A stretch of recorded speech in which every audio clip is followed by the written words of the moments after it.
Period in polling of the local government election begins at midnight tonight. The Election Commission informs that accordingly any form of election campaigning should not be carried out commencing midnight tonight. The local government election takes place on the 6th of this month to elect members for 339 local government bodies. More than 70,000 candidates compete in this election. The polling will be conducted at 13,759 centres and counting of votes will take place at 5,783 centres. Commissioner General of Elections Saman Sri Ratnayaka said that the 48-hour period that begins at midnight tonight is considered as a silent period. Nobody should engage in any violent activity during this period. The voter should be given freedom during the 2-day period to make a decision. A voter will be able to cast vote with or without having an official polling card. Each voter registered in their respective local government area has the right to vote. The only requirement is to bring a validated form of identity. A valid ID includes the national ID, foreign passport or temporary ID such as the ID issued by the Department of Pensions. The Election Commission also informs that employees in both state and private sectors should be given leave to cast vote. It reiterates that it is the responsibility of the employers to grant leave to their employees. The police is currently engaged in the process of removing posters and cutouts displayed on behalf of the local government election. Removal of such posters in the Ambalangoda area has taken place today. The opposition leader Sajid Premadasa has presided over a public meeting of the Samagi Janapala Vega in Galigamu yesterday. The meeting was organized to consolidate the victory of the SJB candidates contesting the Galigamu Pradeshia Sabha. The opposition leader Sajid Premadasa said that the community-centered programs will be conducted with the cooperation of security divisions and police after receiving a majority victory at the local government poll. The Sri Lanka Podujana Peramuna has conducted a meeting under the leadership of its national organizer Namal Rajapaksa in Rambukana yesterday. The aim of the meeting was to establish victory of SLPP candidates contesting the Rambukana Pradeshia Sabha in the local government election. National organizer of the SLPP, Namal Rajapaksa, said that the party activists are lining up for the victory of the SLPP. The party had worked for the country. The candidates are well known to the voters. Therefore, the voters could go to the polls and vote for these candidates without hesitation.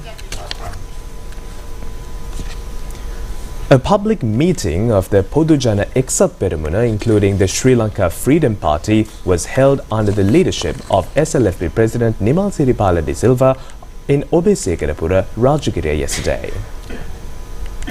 The meeting was organized in connection with the establishing of victory of Podujana Eksat Peramuna candidates contesting the Kotte Municipal Council.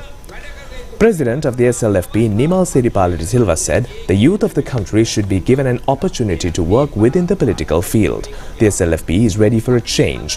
That change will start from the forthcoming local government poll. The party's aim is not only to secure power at the local government poll, but also to fulfill the services expected by the people. It will also provide the political strength for the party reform. Prime Minister Dr. Harini Amarasuriya says the transformative change initiated at the presidential and the general elections should be safeguarded in the same manner at the upcoming local government election as well. She points out that transferring of power into the local government institution is essential to carry forward the transformative change. The Prime Minister has made these remarks addressing several public meetings in Homagama. Large crowds were present at the meetings held in Kirivattuduwa, Dampe, Nawalamulla and Magamana yesterday. Prime Minister Dr. Harini Amarasuriya said that all Sri Lankans are aware that the state of the country was when the NPP government assumed office. She said that not only the political culture that necessitated change, but a similar transformation was also required within the public sector. She said that the transformation is currently underway.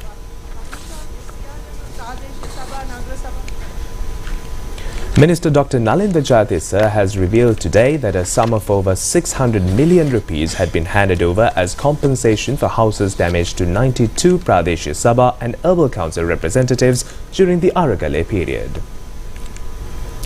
The minister has made these remarks at a public meeting in Golambala today. He added that certain parliamentarians had received compensation in addition to insurance coverage and receipt of new houses from the government.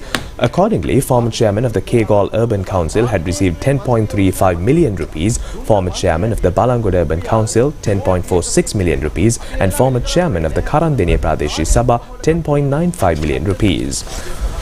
Former mayor of Minuwangoda had received 12.25 million rupees, former chairman of the Minuwangoda Pradeshia Sabha 12.92 million rupees as compensation. In addition, former chairman of the Sitavaka Pradeshia Sabha 13.1 million rupees, Ratkama Pradeshia Sabha 13.99 million rupees and former Kasbava Urban Councillor 14.48 million rupees. According to the list, former Anuradhapura mayor had received 13.87 million rupees and former chairman of the Gampaha Pradeshia Sabha 22.16 million rupees and the Balangoda Pradeshia Sabha 23.35 million rupees. A former Minuwangoda Pradeshia Sabha member had received 26.75 million rupees and former chairman of the Hambantota Pradeshia Sabha 35.2 million rupees. Former chairman of the Kotikavatta Mulleriava Pradeshia Sabha 45.06 million rupees and the Dambulla Urban Council 62.79 million rupees. The mother-in-law of the former Kasbava mayor had received 39.2 million rupees and former Kasbava mayor 69.87 million rupees. The minister added that in addition to the state compensation, these representatives took insurance coverage as well as government houses. In more local stories, a Sri Lankan aircraft which arrived at the Katunayaka airport from Chennai, India was subjected to special security check this afternoon. The comprehensive inspection was carried out according to an information received regarding the presence of a suspected wanted India in the aircraft. In a press release issued by Sri Lankan Airlines mentioned that the search was carried out in coordination with local authorities following an alert from the Chennai Area Control Centre. According to the alert, a suspect wanted in India was believed to be on board. Sri Lankan Airlines said that the aircraft thoroughly inspected and subsequently cleared for further flying operations. According to the press release, there was no suspected passenger found in the plane. The Department of Meteorology forecast intertropical convergence zone where winds from the northern and southern hemispheres converge further affects the island's weather. Fairly heavy falls, about 50 millimeters, are likely at some places in Sabaragamuwa, central, southern and Uba provinces and in Ampara and Batticlaw districts. The department also informs the general public to take the necessary measures to minimize accidents caused due to strong winds and lightning that would accompany heavy rains.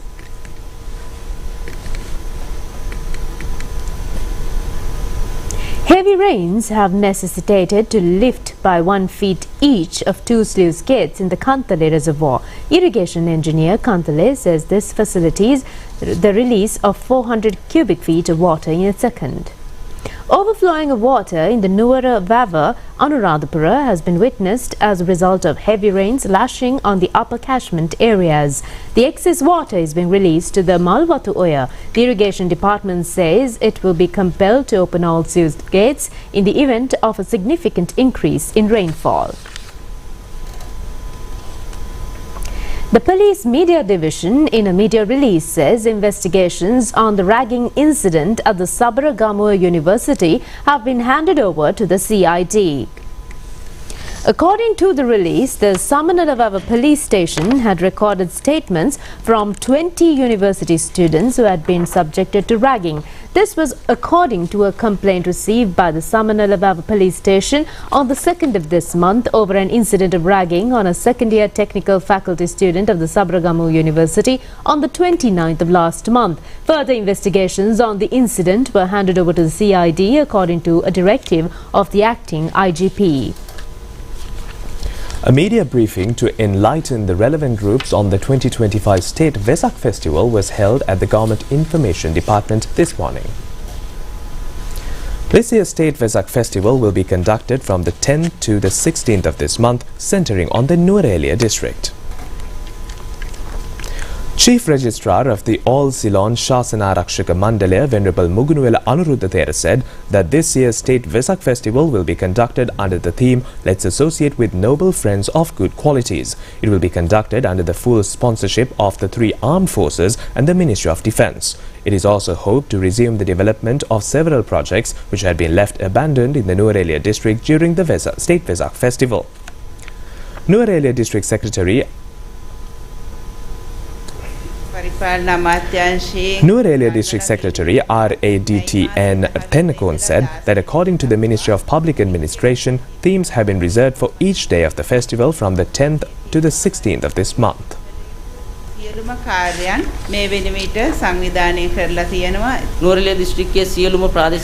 Commissioner of Buddhist Affairs Asela Madhushankar said that the Department of Buddhist Affairs, through the instructions and guidance of the Ministry of Buddha Sasana and Cultural Affairs, has organized programs to enhance spiritual development centering on all divisional secretariat divisions in the Nuwara district.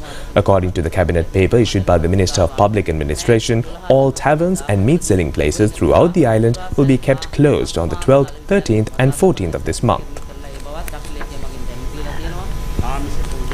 Registrar of the Provincial Shasanarakshaka Mandalaya, Nuwara, Venerable Kiroruwe Dhirananda Thera, said that this year's State Vesak Festival will be conducted based upon offerings on the sacred Triple Gem. The Thera extends an open invitation for all to join the Vesak celebrations. A complaint was submitted to the Criminal Investigation Department against former chairman of the Vattala Pradeshya Sabha today. Leader of the Vattala Pradeshya Sabha team of the National People's Power, Brihan Abdeen, has filed a complaint over transferring through illegal documents a land of nearly 11 acres in extent value at 210 million rupees. Leader of the Vattala Pradeshya Sabha team of the NPP, Brihan Abdeen, said that the complaint was made following the evidence they received related to a misuse of 11-acre land. He said that the former chairman of the Vattala Pradeshya Sabha allegedly attempted to change the ownership of the land by using falsified documents. He said that all documents related to evidence were handed over to the Criminal Investigation Department. Prime Minister Dr. Harini Amarasuriya stated that the removal of landmines in the northern and eastern provinces not only constitute the elimination of physical threats and danger, but also address a national imperative aimed at restoring the dignity, livelihoods and peaceful living conditions of the people. The Prime Minister made these remarks at the event of donor coordination and appreciation ceremony of the operational program for removal of landmine organized by the Ministry of Urban Development, Construction and Housing held yesterday at the Gold Face Hotel in Colombo.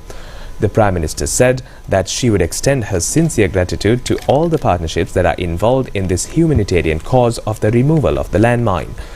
Although born out of the needs that emerged in the aftermath of the war, removal of landmine addresses a matter of great national imperative. This process not only eliminates physical danger, but also reaffirms our commitment to restoring dignity, livelihoods and a peaceful future for the affected communities. Unveiling the official website of the National Landmine Removal Centre has also taken place at this occasion. Presentation of prizes to the winners of the drawing competition of school children in the north, as well as handing over of souvenirs to representatives of donor countries as a token of appreciation for their cooperation also took place.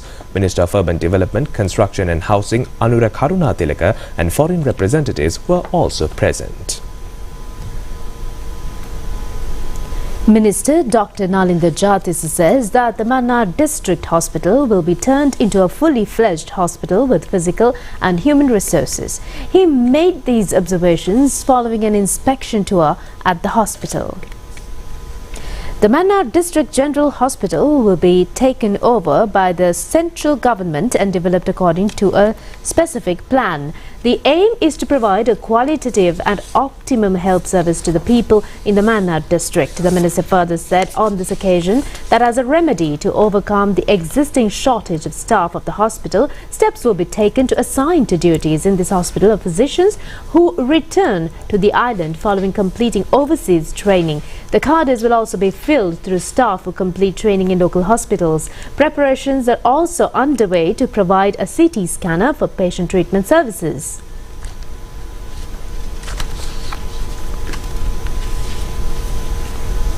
And now we take a look at more local stories in brief. A Social Science Day event organized by the Social Science Studies faculty of the University of Ruhuna took place at the university premises recently. Vice Chancellor Senior Professor P. Jayantha has presided over the event. The objective is to socialize the knowledge of social science and to create social professionals.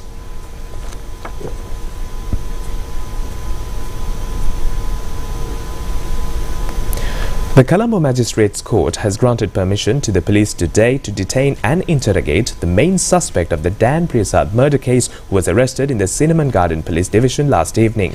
The court has also ordered to present a progress report on the investigations. Free cataract operations were performed on 500 eye patients in the Nuwara district recently at the Nuwara District Hospital and Hatton Base Hospital. The event was organized by the Association of Eye Specialists.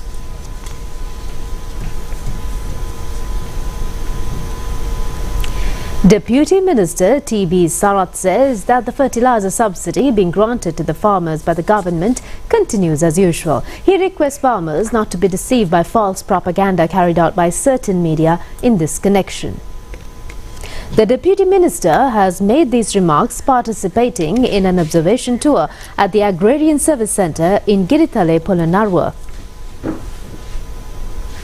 Deputy Minister T.B. Sarath said that there are ample stocks at the agrarian services centres throughout the paddy farming areas in the country. He accused that certain organised groups are working to create a panic among farmers by spreading rumours saying that there is a shortage of fertiliser. He said the Ministry of Agriculture has taken steps to expedite the fertiliser distribution among the farming community.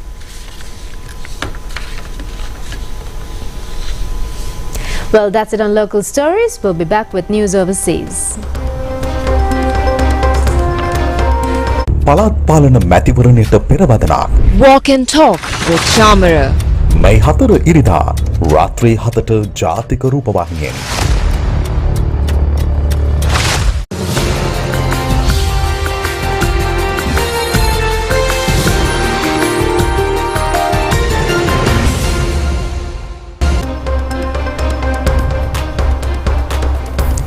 Welcome back. We move on to news overseas now.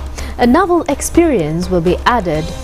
In the meantime, Labour's Anthony Albanese has defied the so-called incumbency curse to be re-elected Australia's Prime Minister in a landslide.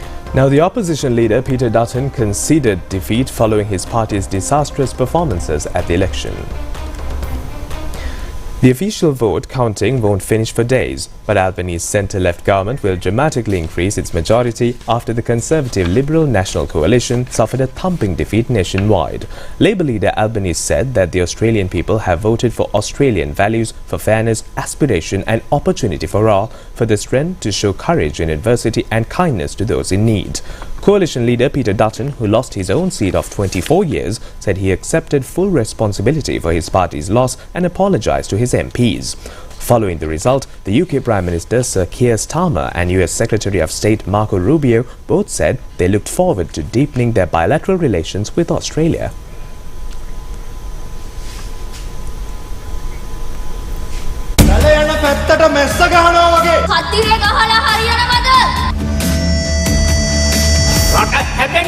ගම හැදෙන්නම ඕනේ. මේක තමයි වෙලාව. මේක තමයි හරිම වෙලාව. අපේ හාමුදුරුවනේ ගමේ පාලම කෝක්කුව හැදෙන්නේ කොතනින්ද? ගම හදන්නේ කවුද? ගාඩිය සුවඳට ආදරය කරන. පොඩි මිනිහගේ හඬට තැනක් ලැබෙන. උදා වෙනවාමයි කියලා කියන්න. හැමදේම මිත්‍රයෝ.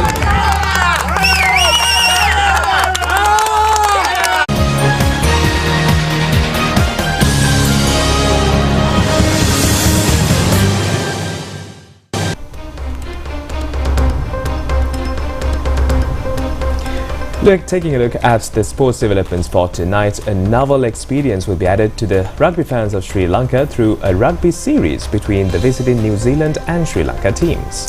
The participating New Zealand team represents under 85 kilogram category. Presentation of sponsors and the official jersey of the tournament has taken place in Kandy yesterday. The New Zealand rugby team is comprised of 28 players and 6 officials. The team has arrived in the island recently. This was the team's first official tour. The last time a New Zealand team visiting the island was reported in the year 1907. The first of the 2 match series is scheduled to commence at the Nittawala grounds, Kandy, at 4 p.m. tomorrow. The second match is scheduled to take place at the Racecourse grounds, Colombo, at 6 p.m. on the 10th of this month. A media briefing held to enlighten on the tour was attended by New Zealand rugby team captain George Percival and team members New Zealand ambassador David Pine and chief coach Natai Walker. Sri Lanka Rugby Association officials and captain of the Sri Lanka rugby team Ratwata were present.